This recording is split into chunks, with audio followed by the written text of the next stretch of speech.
Good morning, students. Today we are going to discuss about the tangent law and tangent galvanometer. Tangent galvanometer is a device used to detect very small currents. So it is a moving magnet type galvanometer. Its working is based on tangent law.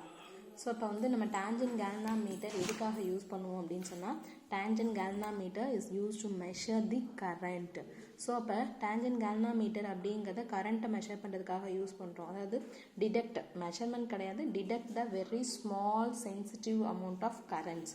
அதை sensitive amount of கரண்ட்டை கூட நம்மளால் detect பண்ண முடியுங்கிறது தான் tangent galvanometer. So இது பார்த்தீங்கன்னா moving magnet type galvanometer, moving magnet type galvanometer. So its working is based on tangent law. So tangent galvanometer is working based on tangent law. ஓகேங்களா? So tangent law அப்படிங்கிறது என்ன அப்படின்னு சொன்னா, when a magnetic needle or magnet is freely suspended in two mutually perpendicular uniform magnetic fields. ஓகேங்களா? ஒரு uniform magnetic ஃபீல்ட்ஸில் two mutually perpendicular uniform magnetic ஃபீல்ட்ஸில் ஒரு மேக்னெட்டிக் நீடில் நம்ம ஃப்ரீயாக சஸ்பெண்ட் பண்ணியிருக்கோம், தட் மீன்ஸ் கட்டி தொங்க விட்டுருந்தோம் அப்படின்னு சொன்னால் அது என்ன ஆகும்னா it will come to rest in a direction of the resultant of the two fields. This is the tangent law. இப்போ tangent law பார்த்தீங்கன்னா இது வந்து எர்த்ஸ் மேக்னெட்டிக் ஃபீல்டு, இது நம்ம யூஸ் பண்ணக்கூடிய காம்பஸ் பாக்ஸ், ஒரு மேக்னெட்டோடைய ஃபீல்டோடைய டைரக்ஷன். ஸோ இது ரெண்டுமே மேக்னெட்டிக் ஃபீல்டு. இப்போ இந்த மேக்னெட்டிக் ஃபீல்டில் ஒரு மேக்னெட்டிக் நீடில் கொண்டு போய் நம்ம சஸ்பெண்ட் பண்ணியிருக்கோம் ஃப்ரீயாக. அந்த ரெண்டு மேக்னெட்டிக் ஃபீல்டுக்கு நடுவில் நம்ம என்ன பண்ணியிருக்கோம், ஒரு மேக்னெட்டை கொண்டு போய் ஃப்ரீயாக சஸ்பெண்ட் பண்ணியிருக்கோம் அப்படின்னு சொன்னால், அப்படி சஸ்பெண்ட் பண்ண மேக்னெட்டிக் ஃபீல்டு என்ன ஆகும் அப்படின்னு சொன்னால் இட் வில் கம் டு ரெஸ்ட்டுக்கு வரும். எங்கே அப்படின்னா rest in the direction of the resultant two fields. இந்த ரெண்டு ஃபீல்டோடைய ரிசல்டன்ட் ஃபீல்டு எந்த டைரக்ஷன் இருக்கோ அந்த ஃபீல்டுக்கு அந்த டைரக்ஷனில் வந்து என்ன ஆகும், மேக்னெட்டிக் நீடில் வந்து ரெஸ்ட்டில் வந்து நிற்கும். இதுதான் வந்து டேஞ்சன்ட் லா. ஸோ இப்போ இதில் என்ன பண்ணுறோம் அப்படின்னா, டேஞ்சன்ட் லாவை பொறுத்த வரைக்கும் let B be the magnetic field produced by passing current through the coil of tangent galvanometer, and BH be the horizontal component of Earth's magnetic field. Bங்கிறது நம்ம யூஸ் பண்ணக்கூடிய மேக்னெட்டோடைய அதுலனா டேஞ்சன்ட் கேல்வனாமீட்டருடைய மேக்னெட்டிக் ஃபீல்டு. BH அப்படிங்கிறது என்னன்னா earth's magnetic ஃபீல்டோடைய horizontal component. So under the action of two magnetic fields the needle comes to rest, making angle theta with BH such that, அதான் இந்த டயக்ராம் நம்ம பார்த்து சொன்னோம் இல்லையா. ஸோ ரெண்டு மேக்னெட்டிக் ஃபீல்டு, இது வந்து tangent galvanometer or any magnet, and this one is the earths horizontal magnetic component. இது ரெண்டுத்துக்கு நடுவில் நம்ம வச்சோம் அப்படின்னா மேக்னெட்டிக் நீடில் வந்து comes to rest at an angle theta with the horizontal magnetic field. ஓகேங்களா? ஸோ அதை நம்ம லா படி எழுதணும் அப்படின்னா B is equal to BH tan theta, B is equal to BH tan theta. இதுதான் நம்மளுடைய டேஞ்சன்ட் லாவுடைய formula and then tangent law. ஓகேங்களா? நெக்ஸ்ட் வந்து என்னன்னா கன்ஸ்ட்ரக்ஷன். டிஜியோடைய கன்ஸ்ட்ரக்ஷன் என்ன, டேஞ்சன்ட் கேல்வனாமீட்டரை டிஜின்னு சொல்லலாம். டிஜியோடைய கன்ஸ்ட்ரக்ஷன் என்ன அப்படின்னு பார்த்தோம்னா, tangent galvanometer consists of copper coil of several turns wound on a non magnetic circular frame. This is the non magnetic circular frame. இதுக்குள்ளார என்ன ஆகும் அப்படின்னு சொன்னால் number of turns, that means several number of turns wound on a copper magnetic circular frame. ஓகேங்களா? the frame is made up of brass or wood. ஓகேங்களா? இந்த frame எதால mat பண்ணிப்போம்னா பிராஸாலேயோ இல்லை வுட்டாலேயோ மேட் பண்ணிட்டு which is mounted vertically on a horizontal base table. So ஒரு ஹரிசாண்டலாக base டேபிளில் கொண்டு போயிட்டு இது என்ன பண்ணியிருக்கோம், ஹரிசாண்டல் பேஸ் டேபிளில் இதை வெர்டிக்கலாக நம்ம மவுண்ட் பண்ணி வச்சுருக்கோம். ஓகேங்களா? ரைட். Next one பார்த்தீங்கன்னா with the 3 leveling screws. Okay, the circular coil is placed vertically on a horizontal base table with the 3 leveling screws. இன்னொன்று இந்த சைடில் இருக்கும் 3 leveling screws. The TG is provided with 2 or more coils of different number of turns. 2 or more coils, அதாவது நம்மளால என்ன பண்ண முடியும், more number of turnsல நம்மளால சொல்ல முடியும். எப்படி அப்படின்னு பார்த்தீங்கன்னா, most of the equipments we use in laboratory contain coils of 2 turns, 5 turns and 50 turns which are of different thickness and are used for measuring currents of different strengths. இப்போ என்ன இருக்குது பார்த்தீங்கன்னா இங்கே 4 screws இருக்கு இல்லையா, இந்த 4 screws எதுக்காக use பண்ணுறோம் அப்படின்னு சொன்னால் டிஃப்ரெண்ட் நம்பர் ஆஃப் டர்ன்ஸ் நமக்கு வேணுன்றதுக்காக. இங்கே 0, 2, 5, 50 அந்த மாதிரி இருக்கும். ஸோ அப்போ இது ரெண்டுத்துக்கு நடுவில் கனெக்ஷன் கொடுப்போமா, இது ரெண்டுத்துக்கு நடுவில்லையா, இது ரெண்டுத்துக்கு நடுவில்லையா. ஸோ அது மாதிரி நம்ம எதுக்கு நடுவில் நம்ம கனெக்ஷன் கொடுத்து நம்ம நம்பர் ஆஃப் டர்ன்ஸை வந்து எடுத்துக்கணும், அதில் டிஃப்ரெண்ட் ஸ்ட்ரென்த் உள்ள கரண்ட்டை நம்ம மெஷர்மெண்ட் பண்ணோம் அப்படிங்கிறது இங்கே மேலே இருக்கக்கூடிய இந்த 4 ஸ்க்ரூஸை நம்ம கனெக்ஷன் கொடுக்கறதுல டிசைட் பண்ணிடலாம். ஓகேங்களா. Next, at the center of the turntable இந்த ஒரு turntable மேலே சென்டரில் பாருங்கள், at the center of the turntable there is a small upright projection. This is the upright projection. இந்த upright projection மேலே என்ன வச்சுருப்போம் அப்படின்னு சொன்னால் on which a compass box is placed, on which a compass box is placed, ஒரு compass பாக்ஸை place பண்ணியிருக்கோம். ஓகேங்களா. இந்த காம்பஸ் பாக்ஸில் என்னென்ன இருக்குன்னு பார்த்துரும். Compass box consists of a small magnetic needle, இதில் வந்து ஒரு ஸ்மால் மேக்னெட்டிக் நீடில் இருக்கும். அது கூடவே சேர்த்து which is bivated at its center such that the center of both magnetic needle and circular coil exactly coincide. circular coilum magnetic needleum exactா coincide ஆகணும். ஓகேங்களா. இங்கே நம்ம யூஸ் பண்ணக்கூடிய இந்த magnetic needleum இந்த circular coilum exactா coincide ஆகிற மாதிரி நம்ம அந்த காம்பஸ் பாக்ஸை கொண்டு போய் பிளேஸ் பண்ணிடுவோம். அது மட்டும் இல்லை, அது கூட அந்த மேக்னெட்டிக் நீடில் கூட இன்னொன்று இருக்கும். என்னென்னா a thin aluminum pointer attached perpendicular to the magnetic needle moves a graduated circular scale, moves over a graduated circular scale. ஒரு தின் அலுமினியம் பாயிண்டரை எடுத்துக்கிட்டு அட்டாச் பண்ணியிருக்கோம். எது கூடனா காம்பஸ் நீடில் கூட, மேக்னெட்டிக் நீடில் கூட அதை வந்து அட்டாச் பண்ணியிருக்கோம். அது எப்படி இருக்குன்னா ஓவர் ஏ கிராஜுவேட்டட் சர்க்குலர் ஸ்கேல். அந்த சர்க்குலர் ஸ்கேல் எதுக்காக யூஸ் பண்ணுவோம் அப்படின்னா மெஷர்மெண்ட்ஸ் நம்ம பண்ணுறதுக்காக சர்க்குலர் ஸ்கேலை யூஸ் பண்ணிக்கிறோம். The circular scale is divided into 4 quatrains. Circular scale என்ன இருக்கும் அப்படின்னா 4 குவாட்ரன்ஸாக பிரிச்சிருப்போம். இந்த இடம் 0னா இதுக்கு ஆப்போசிட் 0, இது 90னா இது 90. அப்போ 0 to 90, again 0 to 90, 0 to 90, 0 to 90. Overall 360 degree நமக்கு ஒரு சர்க்குலர் கொடுக்கும் இல்லையா.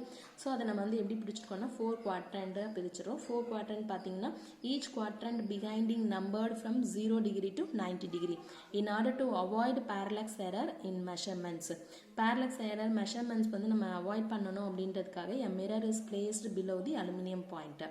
அலுமினியம் பாயிண்டருக்கும் கீழே வந்து ஒரு மிரர் வந்து நம்ம பிளேஸ் பண்ணியிருக்கோம். ஓகேங்களா. ரைட். இதோடைய ப்ரிகாஷன்ஸ் என்னென்ன அப்படின்னு பார்த்தீங்கன்னா ஃபர்ஸ்ட் நம்ம ப்ரிகாஷன்ஸ் என்னென்ன செய்வோம்னா all the nearby magnets and magnetic materials are kept away from the instruments. ஏன்னா இது மேக்னெட் ப்ராப்பர்ட்டி, மேக்னெட்டிக் ஃபீல்டில் பேஸ் பண்ணி தான் அந்த ஒர்க் பண்ணுதுன்றதுனால நம்ம இந்த காம்பஸ் பாக்ஸ் பக்கத்தில் இல்லை அந்த டிஜி பக்கத்தில் இருக்கக்கூடிய மேக்னெட்டிக் மெட்டீரியல்ஸையோ இல்லை மேக்னெட்ஸையோ நம்ம என்ன பண்ணிடணும், kept away from the instrument. ஓகேங்களா. Using the spirit level, the levelling screws at the base are adjusted. Spirit லெவலை யூஸ் பண்ணி இங்கே இருக்கக்கூடிய லெவலிங் ஸ்க்ரூஸை நம்ம என்ன பண்ணுறோம் அப்படின்னு சொன்னால் அட்ஜஸ்டட் பண்ணுறோம். So that the small magnetic needle is exactly horizontal and also coil is exactly vertical. இப்போ என்ன பண்ணியிருக்கோம்னா ஸ்பிரிட் லெவலை யூஸ் பண்ணி இந்த 3 ஸ்க்ரூஸையும் அட்ஜஸ்ட் பண்ணுறோம். அப்படி அட்ஜஸ்ட் பண்ணும்போது என்ன ஆகும் அப்படின்னா மேக்னெட்டிக் நீடில் வந்து எப்படி இருக்கும், horizontal and also coil is exactly vertical. இது வெர்டிக்கலாக இருக்கும், இது ஹரிசாண்டல். ஸோ இது ஹரிசாண்டல், காயில் வெர்டிக்கல். ஓகேங்களா. Right. The plane of the coil is kept parallel. The plane of the coil is kept parallel to the small magnetic needle by rotating the coil about its vertical axis so that the coil remains in magnetic meridian. ஒரு அந்த நம்ம plane of the coil is kept parallel to the small magnetic needle. காயிலில் வந்து நம்ம எதில் magnetic நீடிலுக்கு பேரலாக வச்சுருக்கோம். By rotating the coil about its vertical axis. Coil நம்ம ரொட்டேட் பண்ணுறோம் வெர்டிக்கல் ஆக்சிஸில். அப்போ என்ன ஆகுனா so that the coil remains in magnetic meridian. Coil வந்து மேக்னெட்டிக் மெரிடியன்லேயே இருக்கும். அதாவது இந்த உள்ளே இருக்கக்கூடிய காயில் அண்ட் மேக்னெட்டிக் ஃபீல்ட் ரெண்டையும் நம்ம பேரலாக வச்சுருக்கோம் அப்படின்னா அது என்ன செய்யலாம், பை ரொட்டேட்டிங் தி காயில் நம்ம ரொட்டேட் பண்ணுறோம் அப்படின்னா வெர்டிக்கல் ஆக்சிஸில் ரொட்டேட் பண்ணால் இது பிளேன் ஆஃப் த காயிலுக்கு ரெண்டுத்துக்கும் மேக்னெட்டிக் நீடிலும் காயிலும் பேரலாகவே இருந்துகிட்ருக்கும். ஸோ அப்போது the compass box alone is rotated such that the aluminum pointer reads 0, 0. இப்போ என்ன பண்ணுவோம், இது ரெண்டையும் இதை நம்ம அட்ஜஸ்ட் பண்ணி பார்த்துட்டு அதுக்கு அடுத்தது இந்த காம்பஸ் பாக்ஸ் மட்டும் ரொட்டேட் பண்ணுங்கள். rotated that the aluminum pointer reads 0 0. அந்த அலுமினியம் பாயிண்டர் இந்த காம்பஸ் பாக்ஸ் நம்ம ரொட்டேட் பண்ணும்பொழுது இதுக்குள்ளே இருக்கக்கூடிய அலுமினியம் பாயிண்டர் 0 0 காட்டணும். ஓகேங்களா, ரைட். இதோடைய தியரி என்னன்னு பார்த்தீங்கன்னா, இந்த tangent galvanometer experiments when no current is passed through the coil, the small magnetic needle lies along horizontal components of Earth's magnetic field. So ஒரு டிஜி வழியாக எந்த கரண்ட் போகாத போது என்ன ஆகும்னா மேக்னெட்டிக் நீடுனா கரெக்டாக எந்த டைரக்ஷனில் இருக்குன்னா lies along the horizontal component of earth's magnetic field. Earth magnetic ஃபீல்டோடைய டைரக்ஷன்லேயே நம்ம யூஸ் பண்ண ஸ்மால் மேக்னெட்டிக் நீடில் சேம் டைரக்ஷனில் இருந்துகிட்ருக்கோம். ஓகேங்களா, மேக்னெட்டிக் நீடுலும் எர்த்ஸ் மேக்னெட்டிக் ஃபீல்டும் ஒரே டைரக்ஷன்லேயே இருந்துகிட்ருக்கோம். when the circuit is closed, that means the electric current will pass through the circular coil. The electric current pass through the circular coil and produce the magnetic field. So இப்போ என்ன பண்ணுறோம், இந்த நம்ம டிஜி use பண்ணி ஒரு circuit போட்டிருப்போம். அந்த சர்க்யூட்டை க்ளோஸ் பண்ணுறோம். அப்படி க்ளோஸ் பண்ணும்பொழுது அந்த சர்க்யூட் வழியாக கரண்ட்டு ஃப்ளோ ஆகும். அப்படி கரண்ட்டு ஃப்ளோ ஆகும்பொழுது magnetic field produced ஆகும். எங்கன்னா at the center of the coil. Now there are two fields which are acting mutually perpendicular to each other. ஒன்று எப்படி இருக்குன்னா mutually perpendicular இருக்கும். அப்படி mutually perpendicular இருந்துச்சுன்னா we can use tangent law. The magnetic field B due to the electric current in the coil acting normal to the plane of the coil, and Earth's horizontal component of Earth's magnetic field BH. Okay, because of these crossed fields, the biweighted magnetic needle deflects through an angle theta. So magnetic needle deflect through an angle theta from the tangent B is equal to BH tan theta. When an electric current is passed through a circular coil, of radius r having n number of turns, then the magnetic field at the center is. இப்போ இங்கே வந்து நம்ம n number of turns இருக்குது, அந்த circular காயிலோட radius ஆர்ன்னு எடுத்துக்கிட்டோம் அப்படின்னா நம்மளுடைய magnetic ஃபீல்டோட value என்னன்னு பார்ப்போம். ஏன்னா சர்க்குலர் காயில் தானே நம்ம எடுத்துருக்கோம். சர்க்குலர் காயிலுக்கான ஃபார்முலா ஆல்ரெடி நம்ம கண்டுபிடிச்சி வச்சுருக்கோம்.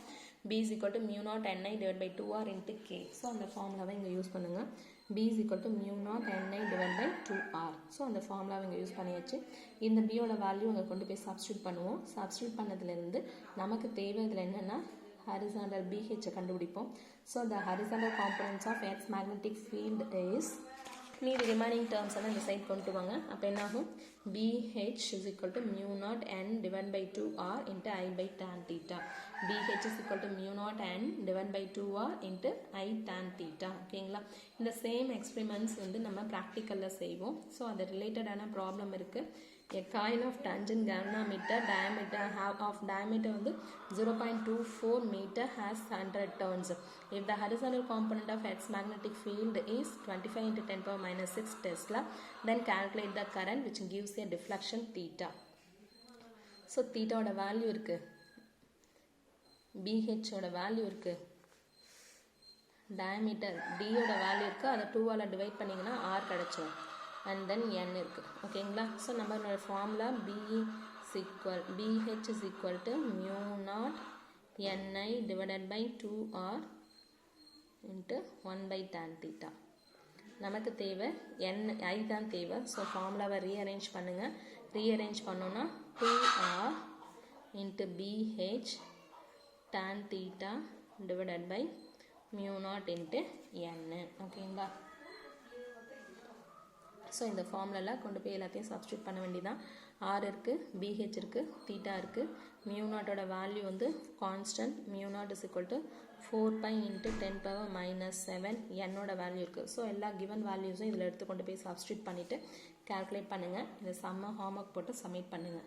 ஓகேங்களா, தேங்க்யூ ஸ்டூடெண்ட்ஸ்.